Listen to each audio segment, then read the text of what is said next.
banane, café, chocolat, du thé. Non, à part ça, je sais pas s'il y a d'autres produits en commerce équitable. Ça permet de garantir un revenu et des conditions de travail décentes aux gens qui produisent ce que je consomme. Je crois que nous avons le devoir de réfléchir un peu avant d'acheter. Depuis longtemps, j'achetais bio et c'est vrai que récemment, j'ai vu un reportage sur les conditions de travail des producteurs de cacao. Désormais, c'est vraiment le label équitable qui compte pour moi. Ah, le commerce équitable, c'est un vrai progrès. Hein. On devrait aussi l'appliquer dans les filières françaises.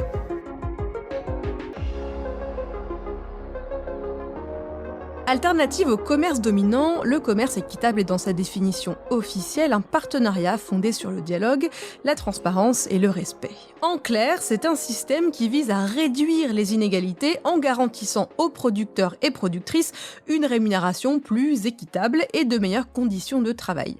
Alors, qui ça concerne le commerce équitable et comment ça fonctionne? Pour en parler avec moi dans cet épisode, j'ai deux invités. Nathalie Vacan, référente filière commerce équitable chez Biocop, bonjour. Bonjour. Et Julie Stoll, déléguée générale de Commerce Équitable France, un collectif qui représente les acteurs français du commerce équitable, dont Biocop et ses fournisseurs sont membres. Bonjour. Bonjour. Julie, j'ai brièvement présenté dans l'intro les principes du commerce équitable. Est-ce que vous pouvez nous en dire un peu plus ? Oui, alors le commerce équitable, c'est une démarche qui n'est pas toute neuve puisqu'elle a commencé dans les années 60-70 sous des formes un peu plus, je dirais, issues d'ONG, alors qu'aujourd'hui, on est dans une démarche qui s'est largement professionnalisée. Et en tant que consommateur, on peut trouver des produits issus du commerce équitable dans beaucoup de domaines, notamment le domaine alimentaire.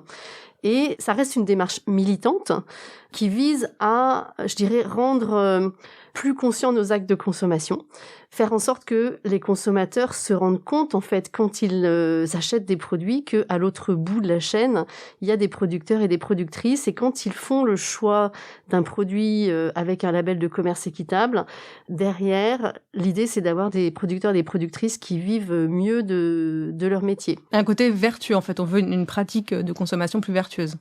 Une pratique de consommation plus vertueuse, mais au-delà, une économie plus vertueuse, en fait. Il faut se rendre compte que un nombre considérable de nos actes du quotidien sont basés sur la consommation et un nombre inconsidérable de produits et de services que nous consommons sont issus d'un commerce qui est souvent pas du tout équitable. Et est-ce que bio et commerce équitable, c'est synonyme? Est-ce qu'on trouve que du bio, commerce équitable?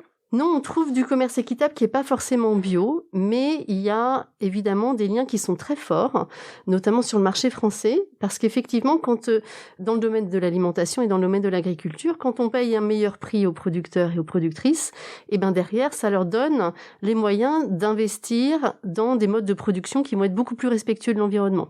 Ça veut pas dire que le bio, c'est forcément plus cher quand on le pratique, mais par contre, passer en bio, c'est un moment qui est extrêmement difficile.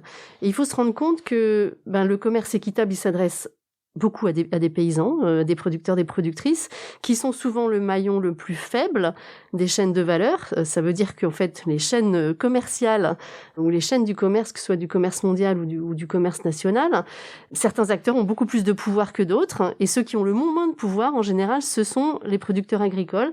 Et donc, ce sont eux qui tirent le moins de bénéfices de ces relations commerciales. Et ça les enferme, en fait, dans des modes de production qui souvent ne sont pas durables. Et donc, on s'aperçoit qu'effectivement, le commerce équitable, sa promesse, c'est pas le bio, sa promesse, c'est du travail décent, c'est un salaire décent pour du travail, mais ça permet d'investir dans la transition agroécologique. C'est ce qu'aujourd'hui on parle de juste rémunération, hein, souvent.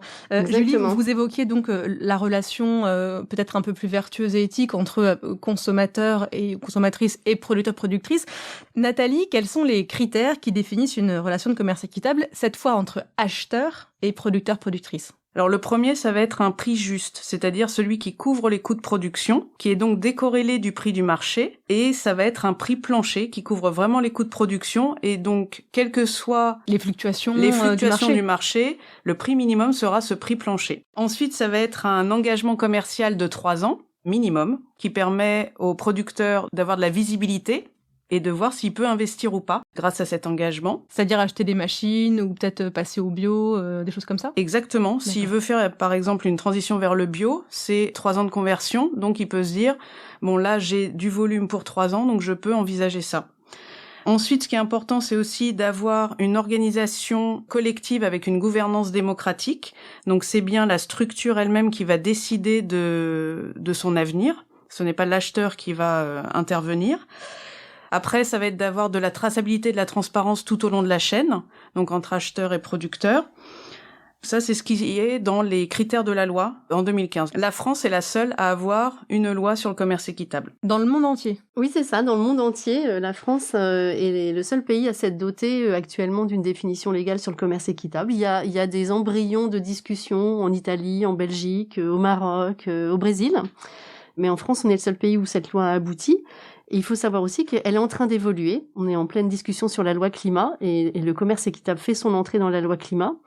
Parce que vous me posiez la question, est-ce qu'il y a un lien entre le commerce équitable et le bio ? En fait, le commerce équitable permet d'accélérer les transitions vers l'agriculture biologique. Il faut savoir que l'agriculture biologique permet de se passer d'intrants chimiques de synthèse, d'intrants azotés de synthèse, qui ont un pouvoir réchauffant extrêmement important, en fait, qui sont du protoxyde d'azote et qui contribuent énormément, en fait, au réchauffement climatique. Donc, passer en bio, c'est un élément qui est important pour réduire la facture climatique de notre alimentation. Et le commerce équitable, en rééquilibrant les relations commerciales entre les producteurs et les acheteurs, les entreprises de l'agroalimentaire, est un facteur d'accélération de ces transitions. Justement, on parle de développement. Nathalie, je crois que Biocoop a versé une certaine somme parce que pour le commerce équitable, la relation entre acheteurs et producteurs, il y a un versement en plus des prix d'achat d'une somme allouée au développement. Exactement, et c'est important de comprendre que ce sont deux choses différentes, le prix juste qui couvre les coûts de production et la prime qui est un montant supplémentaire qui est dédié à des projets collectifs de l'organisation. Donc Biocoop, pour son commerce équitable Origine France, donc avec ses groupements de producteurs, a versé plus d'1 million d'euros, 1,2 million d'euros, donc qui vont vers des projets qui peuvent être de la formation à la gouvernance, justement, pour pérenniser l'organisation. C'est souvent important. Ça peut être aussi des formations techniques. Enfin, voilà le type de projets qui peuvent être faits grâce à cette prime. Et au sud, donc par exemple sur de l'achat de bananes, de chocolat ou de coton, Biocoop a versé 550 000 euros. Alors, on parle de labels, on parle de lois. Julie, le collectif dont vous faites partie rassemble de nombreux labels, par exemple Max Havelaar, qu'on connaît depuis longtemps en France. On a aussi le symbole des producteurs paysans, Agriéthique, etc. Est-ce qu'il y a un cahier des charges commun à tous ces labels commerce équitable au niveau européen, j'imagine, par exemple, parce que moi, je me demande toujours comment on s'y retrouve en tant que consommateur, parce que pour le label bio, on a le AB en France. Mais là, avec tous ces labels commerce équitable, est-ce qu'il y a quelque chose qui les régit ? Oui, absolument. En fait, il y en a pas tant que ça. Il y en a 6 ou 7. Vous avez cité les principaux. Il y a également Fair for Life, également Biopartenaires. Mais leur tronc commun, ce sont les principes de la loi que vient d'évoquer Nathalie. Et donc, c'est comme ça qu'on les reconnaît. C'est-à-dire que la loi française ne permet pas d'utiliser le terme commerce équitable si derrière, il n'y a pas la garantie que ces principes fondamentaux ne sont pas respectés. Donc, en général, quand on voit en France écrit commerce équitable sur un packaging avec un label de commerce équitable, c'est que derrière, il y a vraiment du commerce équitable. On peut y aller, quoi. Il n'y a pas à se méfier. Absolument. On peut y aller. Et la Direction générale de la répression des fraudes vient de sortir un rapport sur le sujet, a fait une large enquête pour aller regarder ce qu'il y a derrière, près de 2000 allégations. Et en fait, les fraudes sont extrêmement minoritaires et extrêmement rares. Et justement, c'est grâce à cette loi française qui permet de faire en sorte que les labels de commerce équitable sont des garanties sérieuses pour le consommateur. Alors, on parle beaucoup d'alimentation dans le commerce équitable. Vous parliez, Nathalie, du chocolat. On peut parler du miel, on peut parler du café, beaucoup de café. Est-ce qu'il y a autre chose, Julie, que l'alimentation dans le commerce équitable ? Moi, j'ai du mal à imaginer qu'on puisse acheter autre chose que de la nourriture. Alors oui, on peut acheter des voyages, parce que le tourisme équitable et solidaire, ça existe. Alors en ce moment, on peut pas trop voyager, mais on peut quand même réfléchir à quel genre de voyage on voudrait pouvoir faire demain quand ce sera possible, et on aurait intérêt à miser sur le tourisme équitable et solidaire. Donc ça existe. Il y a l'artisanat aussi, des objets de déco qui sont chargés de beaucoup de choses, de beaucoup de promotion de la différence culturelle à travers des échanges équitables, qui sont en général labellisés par le label WFTO, la World Fair Trade Organization. On peut acheter aussi du textile, des vêtements. Le label Fairtrade Max Havelaar s'applique aussi à des produits textiles. On peut vivre commerce équitable. On peut quasiment vivre commerce équitable. Alors il y a le Fairphone dans les téléphones portables qui répond pas 100% à tous les critères de la loi française sur le commerce équitable, mais on s'y rapproche, hein, c'est quand même une démarche de progrès assez importante. Donc voilà, il y a quand même différents domaines. Les cosmétiques aussi, il y a beaucoup de produits cosmétiques qui sont bio et équitables, de plus en plus. Mais c'est vrai quand même que l'alimentation, c'est à peu près 80-85% des produits issus du commerce équitable aujourd'hui qu'on trouve sur le marché. Alors le tronc commun de tous ces produits commerce équitable, c'est les valeurs, et Nathalie, on en parlait tout à l'heure, de ces critères comme la gouvernance démocratique, l'engagement vis-à-vis des producteurs-productrices, la juste rémunération. J'imagine que c'est des valeurs qui parlent quand même beaucoup à Biocop. En fait, je pense que c'est dans l'ADN de Biocop, puisque Biocop est né d'une association de consommateurs qui cherchaient à acheter en direct à des producteurs, c'est-à-dire la proximité, l'engagement, la transparence, et au fur et à mesure, Biocop a grandi dans le commerce équitable sans le savoir et faisait certainement du commerce équitable bien avant la loi. Et en tout cas, ça fait plus de 20 ans que Biocop fait du commerce équitable avec les groupements qui sont sociétaires de Biocop. Donc 20 groupements de producteurs sont sociétaires de Biocop. Donc ils ont aussi droit au vote dans les AG et ils ont une vraie voix. Et ça, c'est important, c'est-à-dire qu'ils sont partie prenante. Et évidemment, on suit les critères de la loi. Donc on a un juste prix, on donne un engagement sur plus de 3 ans, ils ont vraiment cette visibilité. Et donc, depuis la loi 2015, Biocop avait un cahier des charges interne de commerce équitable qui suivait les critères de la loi, qui s'appelait Ensemble. Et en fait, Commerce Équitable France a dit que Biocop était plus une marque de commerce équitable qu'un label de commerce équitable. Et c'est ce qui a fait évoluer Biocop vers un label externe qui s'appelle Bioéquitable en France. Et donc Biocop a participé à l'écriture de ce nouveau label avec des groupements de producteurs et avec Éthicable. Et vraiment, ça nous a fait bouger. Et Biocop a vraiment envie d'être très sincère dans sa démarche. Et donc, c'était important d'être crédible jusqu'au bout et de pas être seulement une marque de commerce équitable, mais vraiment de pouvoir apposer un label qui, du coup, rassure les consommateurs. Julie ? Oui, c'est bien la différence entre une marque et un label. Hein. Les gens comprennent pas forcément toujours ce que ça veut dire, mais une marque, c'est le reflet d'une entreprise, alors qu'un label, c'est une marque de garantie pour les consommateurs qui est indépendant des entreprises qui l'utilisent. Et c'est bien pour ça que c'est un élément de crédibilité. Le label va organiser les contrôles sur un certain nombre d'engagements qui sont pris par l'entreprise et va le signaler au consommateur à travers un logo qui est différent de celui de la marque. Et concrètement, chez Biocop, c'est quoi la proportion de produits labellisés commerce équitable en rayon ? Donc chez Biocop, on a 25%, donc un quart des achats, qui sont faits en commerce équitable. Et le but est d'atteindre 30% en 2025. Donc par exemple, on a 5 produits qui sont obligatoirement en commerce équitable chez Biocop. C'est le chocolat, le thé, le café, le sucre et la banane. Donc pour être référencé chez Biocop, on est obligé d'être en 100% équitable sur ces produits-là. Donc parmi ces 25%, on a la moitié qui est d'origine France et l'autre moitié qui est sur des produits nord-sud. Et sur les produits à marque Biocop, ce sont 2 produits sur 3 qui sont en commerce équitable. C'est beaucoup, 25%, Julie, de produits en rayon labellisés commerce équitable dans un commerce comme Biocop ? Oui, c'est beaucoup. Biocop, c'est la seule chaîne de distribution qui s'est engagée en France à ce niveau-là d'engagement dans le commerce équitable. Parce que les autres enseignes, ça représente à peu près quoi, le commerce équitable ? Dans les autres enseignes, pour vous donner un exemple, le café, c'est probablement le produit qui est le plus distribué dans les supermarchés, on va dire, le café équitable, et on atteint à peine 5% du marché. Donc c'est effectivement une grosse différence. Dans les autres enseignes de la bio, il y a plus de produits équitables qu'en grande et moyenne surface classique, mais cet engagement-là, oui, il est atypique, il est propre à Biocop. Mais on espère que Biocop n'est qu'un pionnier qui sera suivi par d'autres. Et est-ce qu'il y a des produits que vous souhaitez développer rapidement, qui ne sont pas encore en commerce équitable chez Biocop, mais que vous souhaiteriez qu'ils soient ? Alors aujourd'hui, on a déjà entamé cette démarche. On privilégie le commerce équitable dès lors que c'est en dehors de l'Union européenne. En fait, dès qu'il y a un risque social, on préfère passer en commerce équitable. Aujourd'hui, on peut pas dire qu'on est à 100%, donc c'est pour ça qu'on ne communique pas dessus. On est sur ce plan d'amélioration et l'idée, ce serait que tout ce qui est exotique passe en commerce équitable pour pouvoir réduire justement les inégalités sociales en dehors de l'Europe. Et donc, ce serait par exemple les fruits secs. Les noix de cajou aujourd'hui sont équitables. Et demain, ce sera tous les fruits secs, les ananas, bananes, mangues, papayes, noix de coco. Vraiment, l'idée, et même sur le fruit frais, c'est d'avoir les fruits frais exotiques en équitable. Julie, est-ce qu'on sait quel pourcentage de la production agroalimentaire le commerce équitable représente à travers le monde ? Parce qu'on parle beaucoup de commerce nord-sud. Est-ce qu'on a une idée de ça ? C'est pas la production qui est équitable, c'est le commerce qui est équitable ou qui ne l'est pas. Alors, il est très essentiellement inéquitable, le commerce mondial de matières premières et notamment de matières premières agricoles. Et le commerce équitable, il pèse à peu près 7 milliards d'euros dans le monde, autant vous dire une goutte d'eau. Mais c'est intéressant ce que disait Nathalie sur la question du risque social. En matière d'agriculture, le risque social, il est partout. Si on regarde les agriculteurs en France, c'est une profession où il y a un taux de suicide qui est très important, qui est dû à la précarité, qui est dû à la pauvreté, qui est dû au manque de visibilité économique. C'est aussi une profession où plus d'un tiers des agriculteurs, des agricultrices vivent avec moins de 400 euros par mois. Et quand on regarde les producteurs dans les pays du Sud, ils vivent pour une grande majorité d'entre eux avec moins de 2 $ par jour.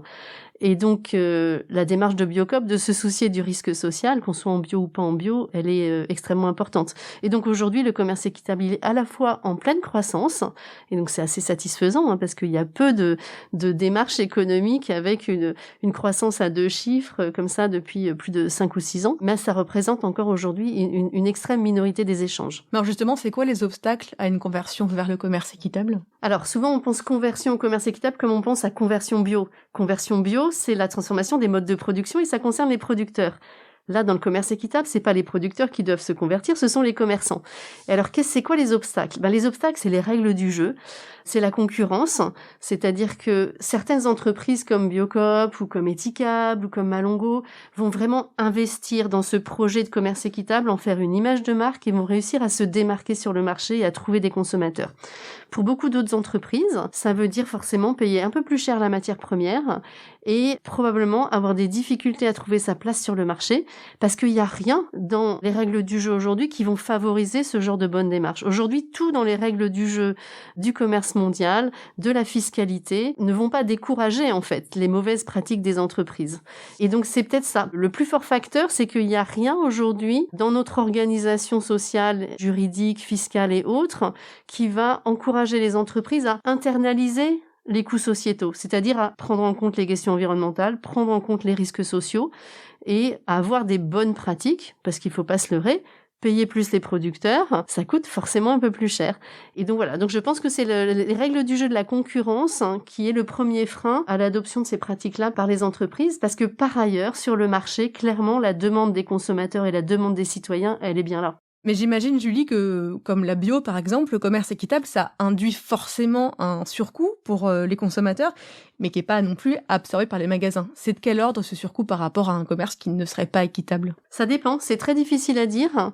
Le surcoût, il n'est pas systématique, parce qu'on a aussi des entreprises qui choisissent de pas faire des marges déraisonnables. En fait, un produit, quand il part du champ et qu'il arrive dans l'assiette des consommateurs, il y a tellement d'étapes qu'il y a forcément des étapes où on peut faire des économies d'échelle, où on peut être moins gourmand, on peut rééquilibrer le partage de la valeur, et donc c'est pas du tout systématique que le produit issu du commerce équitable soit plus cher.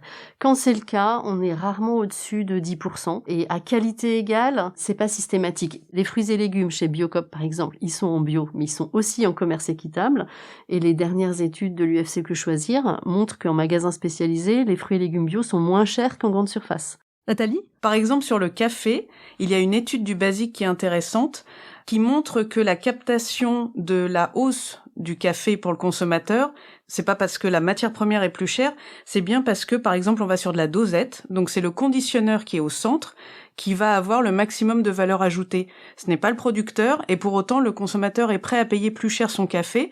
Si le consommateur va chercher son café grain en vrac, je pense qu'il paiera son café moins cher, même s'il est en bio et en équitable. On a un genre de biais quand on va acheter des choses, on pense que c'est parce que c'est bio que c'est plus cher, mais c'est parce que c'est des capsules en aluminium que c'est plus cher. C'est ça. Nathalie, vous qui êtes référente filière commerce équitable chez Biocop, comment est-ce qu'on s'assure, quand on est Biocop, que les fournisseurs respectent leurs engagements de leur côté ? Est-ce que vous visitez les exploitations agricoles ? Est-ce que vous parlez aux travailleurs et travailleuses ? Il y a d'un côté le label qui fait son propre audit, et donc derrière il y a un logo. Nous, ce qu'on va faire derrière, ce n'est pas auditer de la même manière, mais on va sur le terrain. Donc, par exemple, j'ai visité des producteurs de cacao, de café et de bananes. L'idée, c'est de voir leur réalité, c'est-à-dire qu'est-ce que le commerce équitable pour eux, à quoi ça sert et comment est-ce qu'ils s'en sortent. Alors, ce qu'on peut voir, c'est des projets, par exemple, où il y a de l'eau qui arrive dans les villages grâce à la prime de commerce équitable. J'ai pu visiter aussi Mandouvira, qui est une coopérative de sucre. Ce sont des petits producteurs qui ont réussi à avoir leur propre outil de production grâce à la prime, mais pas que, évidemment, ils ont eu un investissement, mais souvent la prime sert à aller auprès des banques en disant « Regardez, on a un investissement, est-ce que vous pouvez nous prêter plus ?» Et ça permet d'aller vers un cercle vertueux qui leur permet de mieux investir.